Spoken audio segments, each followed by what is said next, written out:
Hello, Instagram. All right, my friends. Just wanted to drop on here and talk very quickly about the time it takes to administer a trust or estate.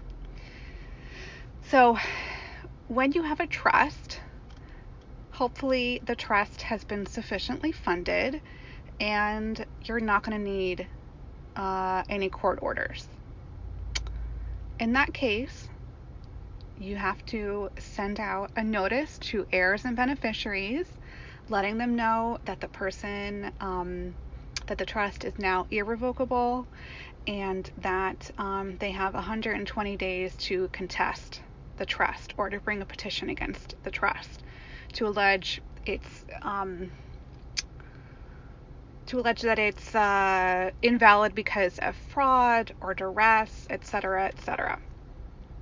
So that's 4 months right there because they have 120 days. Then during that 120 days, you will work, if you're the trustee, you're working hard at doing things like gathering all of the assets, figuring out if there are any debts and what debts need to get paid, which debts do not need to get paid. You're also handling things like funeral expenses, etc., etc. You're also transferring assets to yourself as trustee.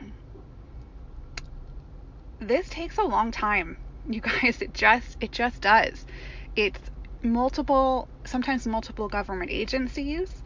It's also sometimes multiple private companies, depending how many assets there are.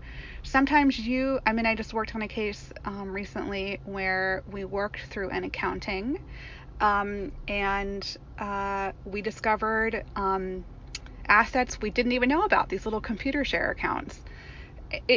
Things pop up, surprises happen, and just give yourself at least a year. And if you watched my webinar on 10 steps to take after a loved one has passed away, you'll know that distributing the assets is the very last thing you do. So if you're a trustee and there are beneficiaries or heirs and they are asking when they're going to get whatever they feel is coming to them, you tell them to just hang on, because it's going to take a while for you to be able to distribute any significant assets. Now, if we're talking about an estate, and an estate think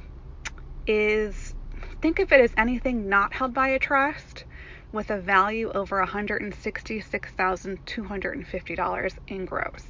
So that is going to get triggered in the event there are cash assets over $166,250, or if there is a home, really anything above that threshold. Then you might be looking at triggering a probate. Probates take a long time. I was reading today on the listserv that just to get a hearing now, it takes 6 months to get a first hearing. Okay? Then after that, sometimes judges read your petition, sometimes they don't. Sometimes they ask you to submit responses to questions or to resubmit the petition. These are called probate notes. Even if you've answered every single question, it often happens that you're repeating yourself to the probate court. That takes even longer. So if you are a trustee, or if you are a spouse or close family member of someone who has passed away, I just want to leave this very quick message to say, you got to just take a breath and know that this is not a sprint at all. This is definitely a marathon. Okay, that's all.